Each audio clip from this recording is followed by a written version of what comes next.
I'm Colleen Logan. I graduated in 2018 and double majored in finance and business intelligence and analytics. I've been with Vanguard for 5 years now and am currently a senior fund compliance specialist. Hi, my name is Connor Hughes. I graduated from St. Joe's in 2011. I currently work for Citibank, and I'm an SVP in our Treasury Trade Solutions business, covering e-commerce, technology, and communication companies.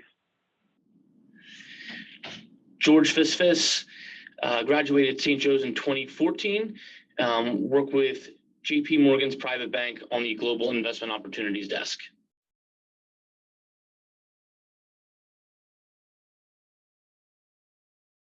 I had a general interest in the finance space, but particularly with a global banking lens.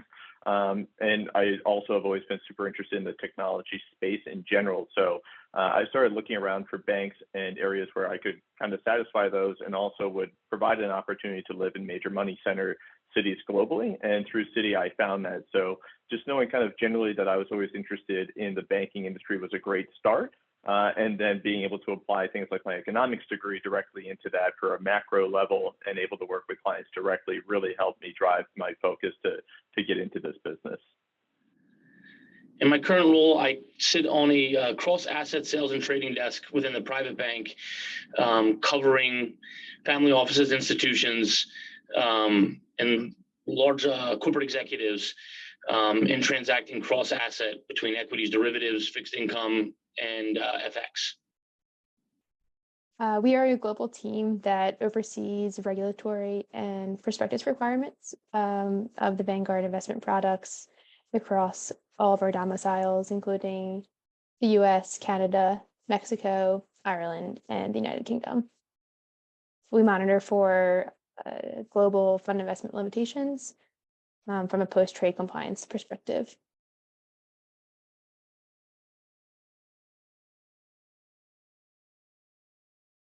My day-to-day at Citi is a bit more complex just given the time zones. I'm based on the West Coast of the United States, so I have a much more global remit.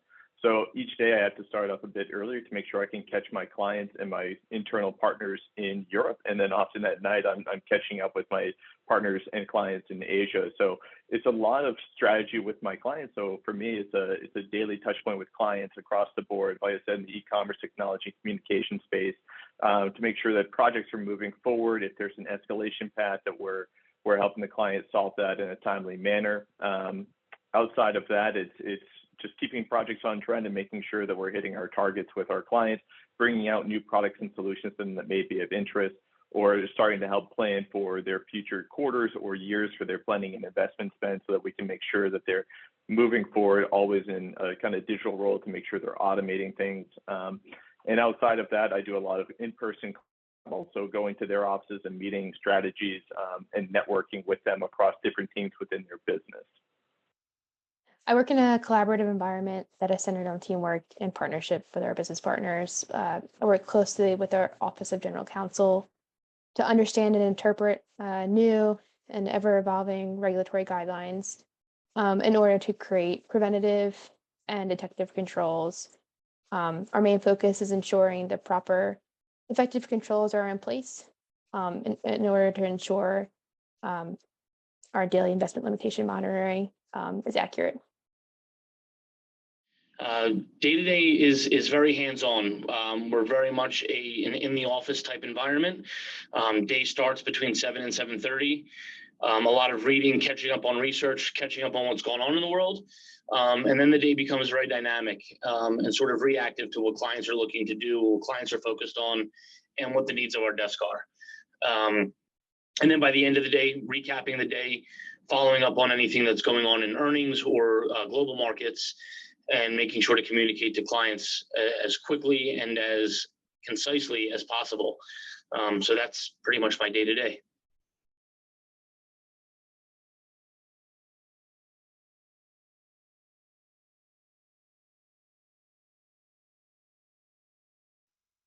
So I initially actually started my career in personal trust and corporate trust at a small bank in Delaware, which was an interesting way to kind of scratch an itch where I was interested in pursuing law at one point. and wanted to see if I could pivot that into finance, either in-house or with a law firm on the East Coast. Getting into that, though, I got some exposure to a couple different areas and really started getting interested in corporate banking and structuring deals with them. And then I also stumbled upon this more niche area in the transaction banking area, and getting to see the breadth of touch points you have at a company, the different stakeholders in the buying centers. So, outside of treasury, payment centers, e-commerce, and business development groups, I got really excited about getting to speak to all those different groups, which is why I ended up pursuing the transaction banking side of things.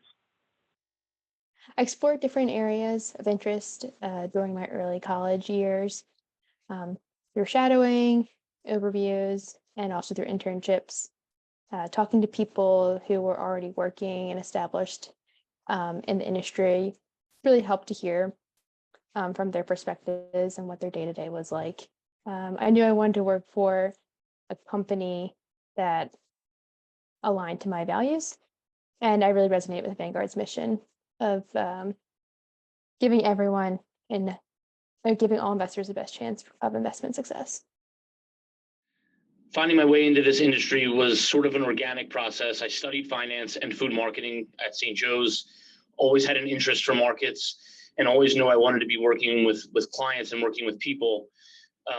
But through my experience at St. Joe's, through classwork and through involvement, and a lot of hard work and determination, sort of found organically over a couple of years that I wanted to be in this industry, working in markets, in execution and dealing with clients and their transactions.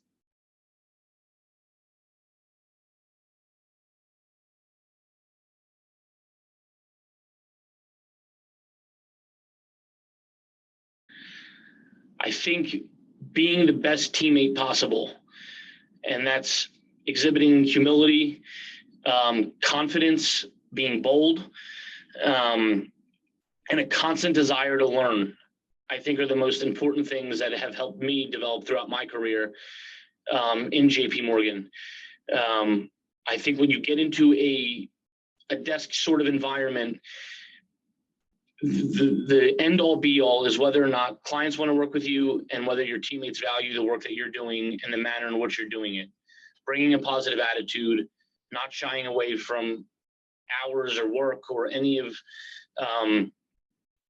that part of it. And I think that comes organically when you love what you're doing. When you're constantly invested in what's going on in the market, when you're constantly invested in finding an idea, and you're constantly invested in delivering great client experiences, sort of that servant mentality. I think that's really what has been valued the most throughout my time here at JP Morgan, as opposed to any other things that I thought might have mattered when I was interviewing and focused in looking at job opportunities. I think the most important thing were really the interpersonal skills and how you can be relatable to members of your team, irrespective of background, age, gender, culture, backgrounds, any of that stuff. It really just comes down to, are you a person people want to work with, and do you respect and value who they are as people? And obviously the same is transferable to clients. So those are the sort of things that I have carried with me as core values throughout my career that I think have helped me develop. Problem solving and decision making are critical skills in a fast-paced work environment. Really, no matter what the industry, excellent communication is a must. If you can refine and focus on effective communication as early as possible, you'll definitely be a step ahead. Some skills students should definitely focus on, which I don't think is going to break any ground, is your ability to be analytical in reading materials. And by that, I mean, like, be able to take materials you're reading and have the context for it on a macro level. How does this fit into either a global thing or across your industry? Like, what is that messaging there? And being able to take that and analyze it and break it down so that it is really more on a micro focus, where you can apply that directly to a situation or explain it to a client on why this is impacting them. And within that, you really need crisp communication skills. And often in corporate, dealing with clients or internal partners, less is more. You should be able to have a really crisp way to break down information and present it so it's really digestible.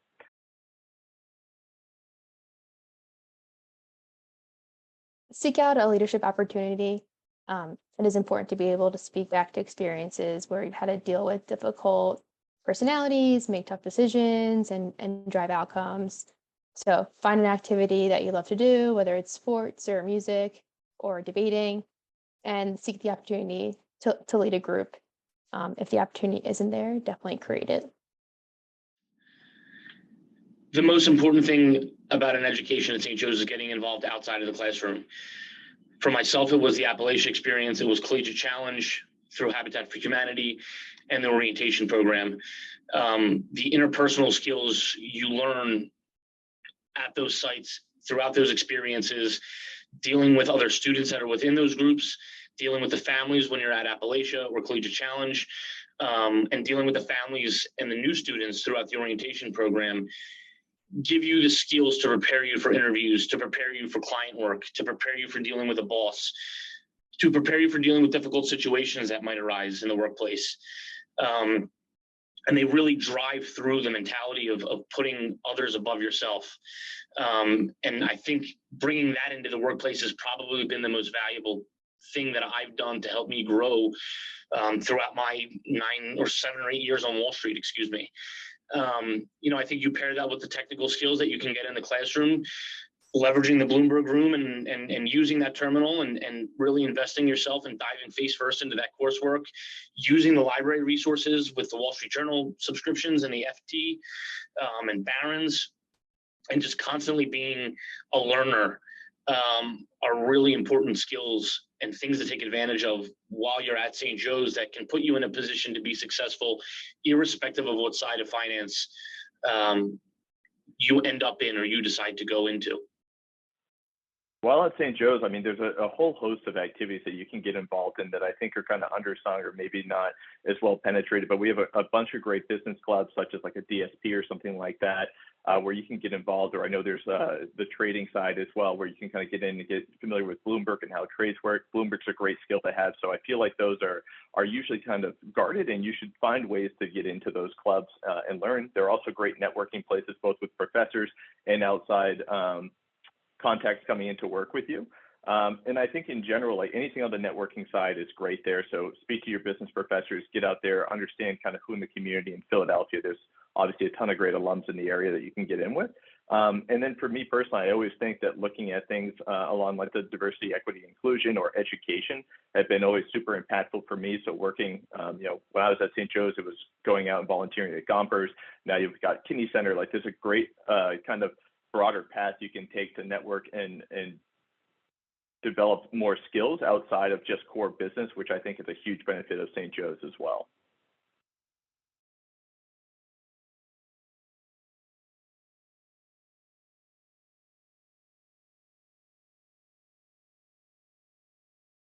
Coming from St. Joe's, especially with a Jesuit background in it, I think offers a really unique perspective across the board for students coming out of here. It's just across the board, having the more liberal arts degree on things, having to take these electives outside of the core business, I think offers a really unique perspective and a depth to a candidate. As you go out there, you've got just a whole bunch of electives that a lot of other core business schools don't touch on. And you'll find that across the board, again, this goes back to networking, but people engage more with that. You just come off more well-rounded. So I think framing a Jesuit education is super important because it is unique. Like they have a global view of it, of course, and then it's men and women with and for other. You have Magis. Like it's a lot of great ideas packed in, and if you can find a way to explain that, it really gives you a depth and perspective that a lot of other candidates won't have. So through a Jesuit education, you receive a liberal arts training, which teaches you how to be a more critical thinker. So it trains you to be more curious, and I would say constantly curious, asking the why behind things, which ultimately leads to better problem solving, being able to be an outside the box thinker when you're in a room with other individuals, looking to solve a problem. I would say the most important thing about a Jesuit education is how well-rounded it is. Sitting in a philosophy class, being challenged on something you thought was a preconceived belief based on your upbringing, and maybe changing your paradigm about that thought. Religion courses, understanding how different people think, their backgrounds, what they've dealt with, what their traditions are so transferable to the workforce. And I think just the core concept of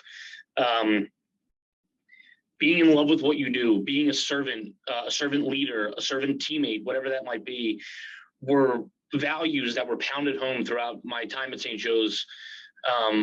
St. Joe's is very much a family to me, and that education and that experience is why I feel that way. My wife is a St. Joe's grad, my brother is a St. Joe's grad, and we are all big believers in the education and how well-rounded it is, if you make the most of it and what you can get out of that experience.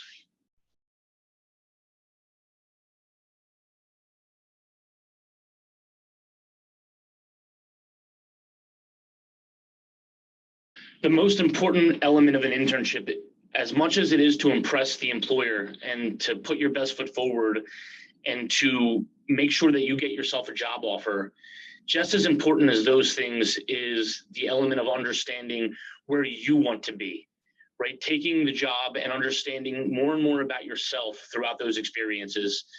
In a selfish way, being very transparent with yourself as to whether or not you want a job because of the title, because of the potential pay, or because you actually like it.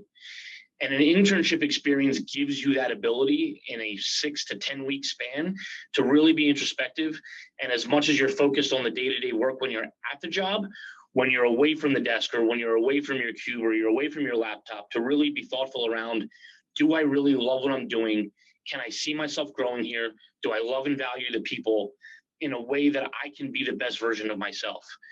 And I've got that throughout my time at JP Morgan, throughout the various roles I've been in, from client service in Delaware, which was a very middle office, operations-oriented job, to my 2 transfers since then. I've always been around people that allowed me to be myself, which is where I think I have had some success early on in my career in growing and developing.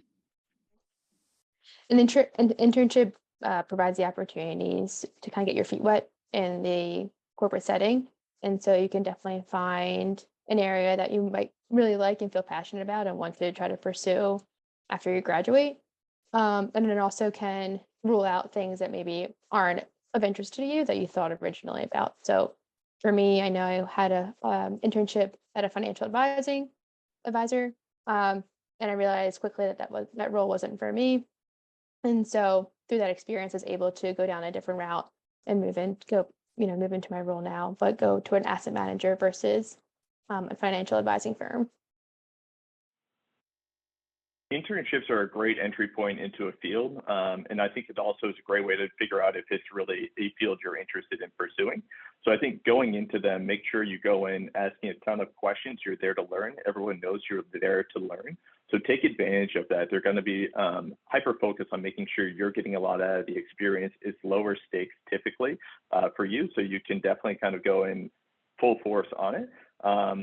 And as far as like how you prepare for them, I mean, be hungry, go out there, be curious, and make sure if you're excited about it, they know you're excited about it, because how you perform in your internship will directly impact your future one. So if it's something you really like and you perform well there, again, networking is going to be crucial. They'll be able to take that forward, or they may be able to make an introduction to someone else in the industry you're interested in.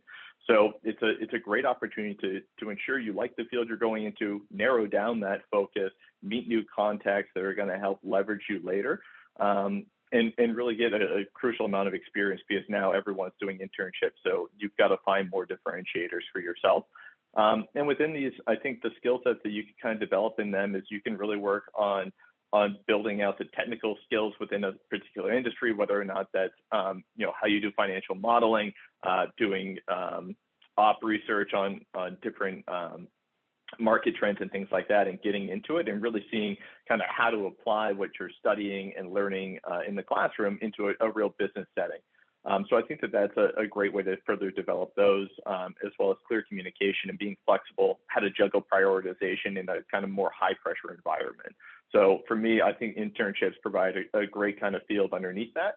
And I found mine candidly through networking at St. Joe's. I was actually working with a family near my apartment, and one of them introduced me to their brother-in-law, and we started talking, and that's how I got my first internship in Philadelphia.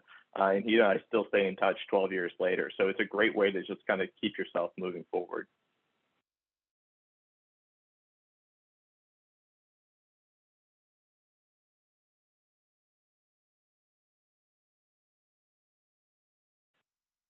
When interviewing, the crucial thing in all of these, it's your first impression, which is made immediately. So you've got to be well prepared, look appropriate for the role you're interviewing for, and show that you are earnest about the opportunity. So you need to come in, have your resume, everything there with you, but also like be knowledgeable about the role itself, the industry they're in, and why they're hiring for it. So be really prepared and do your research ahead of time.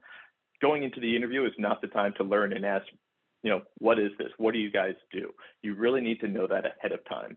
So you need to do all your prep work on that, read, a company 10K or recent news clippings and understand kind of what their goals are. Because when you go in, the biggest mistake I see when I interview candidates is at the end of the interview when we've gone through our side and we ask, do you have any questions for us? And they say no. It's a huge red flag for us because it shows that you didn't come prepared for it. There's nothing else out there, and there's a lack of curiosity. So you've really got to be excited and interested in the role and show that you prepared for it and are curious and you have kind of a game plan on that. And also crucial, it's kind of a lighter one, but always ask for the next step so that you have a very clear idea of what's coming and the employer knows that you're also expecting something else. So you get a bit more information with that.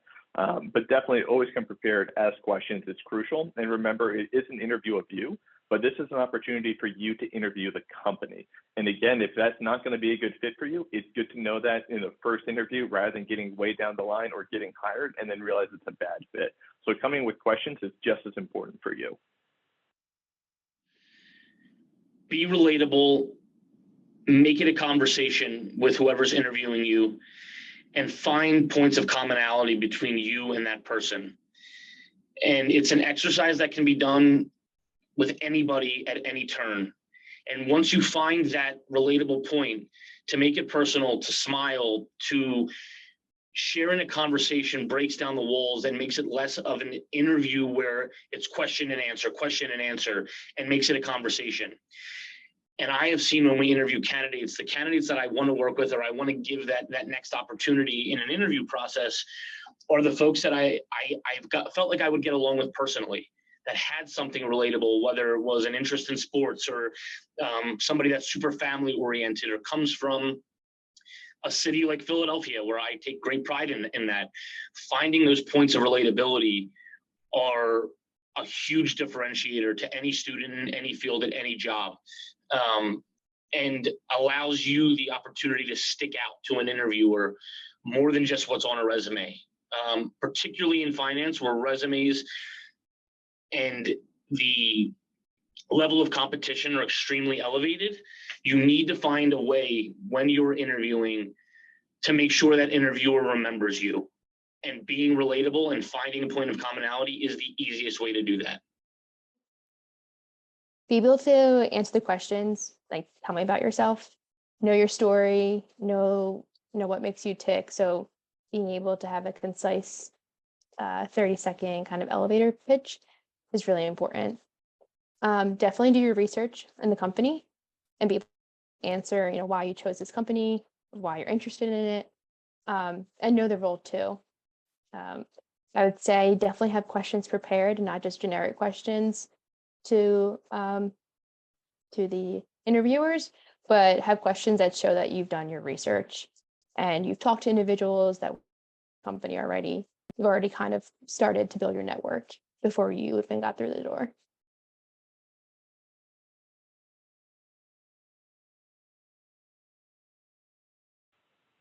So I didn't personally participate in Super Sunday interviews or the iBanking or corporate banking recruiting process.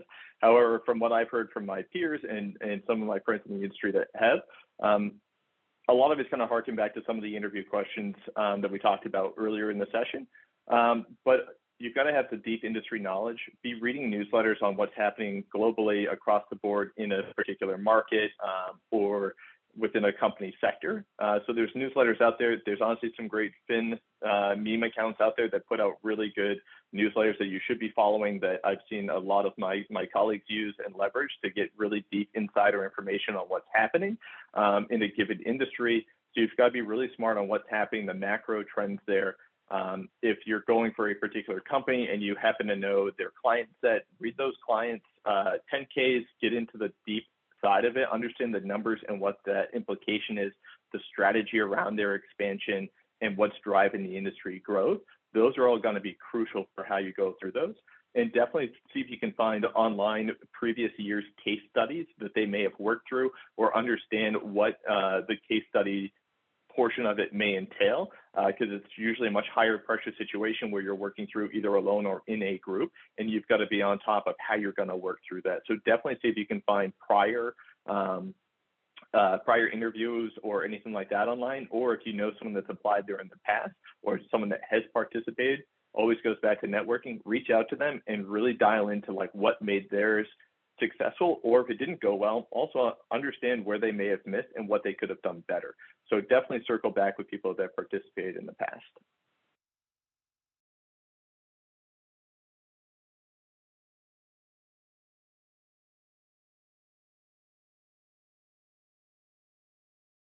I can speak from my experience at JP Morgan when I say having a network and having advocates is the most important thing you can do, absent, or doing great client work.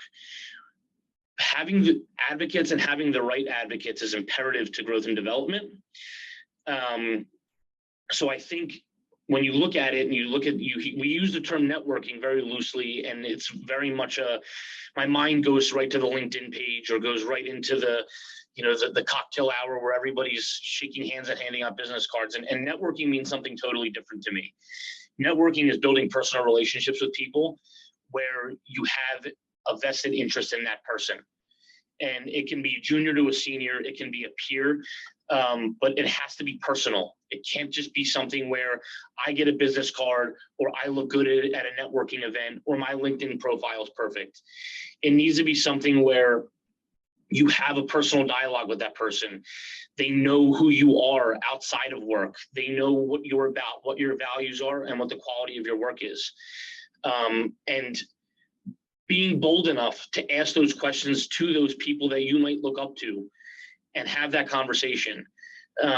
It's not just business, it's personal as well. And being a friend and a partner to people is what drives the most effective form of networking, in my opinion. Building a network is just absolutely crucial across the board of your entire employment life and history.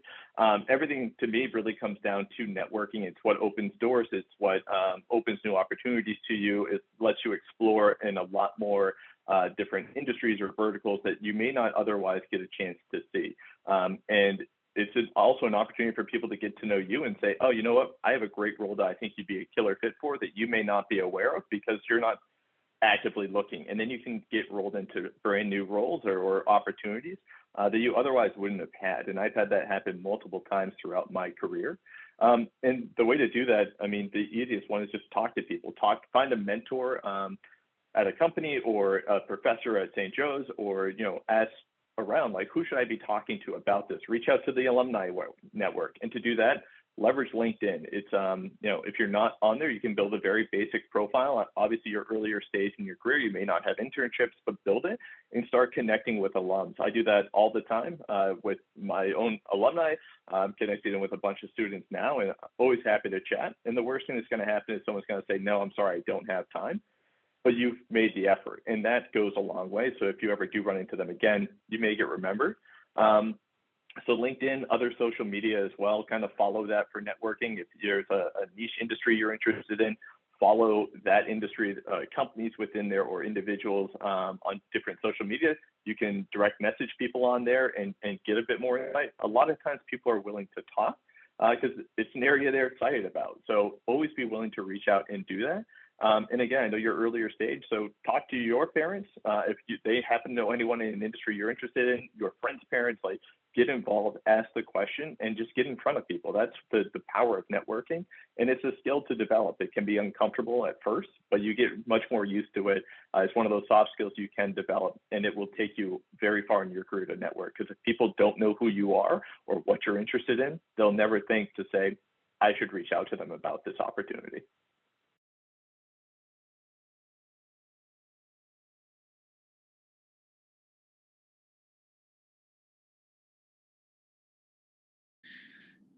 Pursuing any level of a certification is going to show a level of initiative and proactivity to gain said job.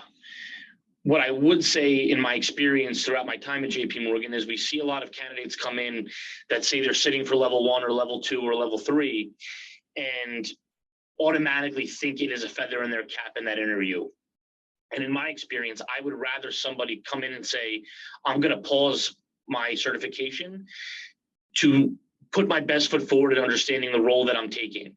And once I get more comfortable in that role, I get comfortable in the responsibilities, I get comfortable in what the expectation of me is on a day-to-day basis, and really work on perfecting that craft, then I will go back and sit for my CFA. When you work for an employer like JP Morgan, they'll even help back you in that effort. But too many times I've seen candidates come into a job and it's almost like a 50-50 focus between the job that they're in and studying and applying themselves for the CFA. I'm a huge proponent of do it and put your best foot forward and continue to learn and educate yourself and show how you have invested so much of yourself to be different and to be better than the competition, but not at the expense of being a great at your job, whatever that is you're taking as an analyst or whatever the role might be. So I also don't have a CFA certification. However, there's going to be a ton of benefits around getting one, but it's like anything else. When you evaluate it, you need to understand the cost benefit analysis and see if it works best for you. And also where your industry or kind of career is going. So some industries, even in banking, depending on where you are, like transaction banking, my side of the house, almost no one I work with has a CFA. However, on the corporate banking side and the investment banking side, I see them a lot more frequently. So I think if you can figure out where you're kind of dialing in on your career, what interests you, that should help inform it, and whether or not you think it's worth your own personal money outlay, or if your firm is going to sponsor it, that changes the economics and kind of the gain on it. So definitely evaluate that and understand what the educational cost of it will be. But definitely in the industry, they're still super common. It's a really hard, arduous exam, but it's always worth it. I mean, it's an automatic credential of expertise, and it does still hold a lot of weight over the years, and it's, you'll have it for life if you keep up for it, which is great. If you don't go for a CFA, look within your industry as well and find out if there's particular certifications that maybe are more beneficial because they're more targeted to your industry. So in mine, I work a lot with treasury professionals in global tech communication and e-commerce firms. So within treasury, in transaction banking, there's a certification called Certified Treasury Professional, the CTP, and that's a really valuable one for my industry. So if you're looking at something more broad or trying to do kind of a very targeted approach, the CFA may be for you, but definitely look at your industry, see what other people have, and really weigh the cost of it versus what the long-term benefit will be.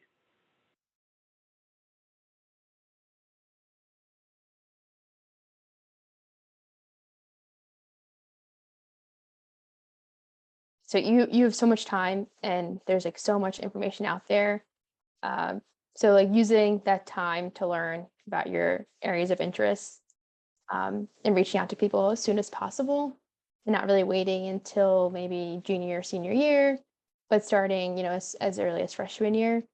I think not being afraid to reach out to alumni right from the start, because alumni love talking to current students. And so just not being afraid to put yourself out there right from the get-go. So when I was in college, I didn't have as much direction. So I wish that someone had told me to be a bit more focused earlier on. It's really hard to catch up if you slack early. Whereas if you put in the work early, it's much easier to kind of maintain and go. So every semester counts. Make sure you're getting out there, going after internships, doing your networking, and be focused on your approach. And if you're unclear of exactly what you want to do longer term, start with something broad and slowly narrow it down to what interests you. Because as you kind of go into an industry, you get skill sets and acquire more skills and experience in the industry, you can always make a pivot. But starting out early in something that interests you and engages you is going to be super important. So try and focus on that to start, and then you can kind of be a bit more choosy as you go through it. So just be focused. Enjoy your time, because that's key. It does come to an end, and it's a very different life outside of it.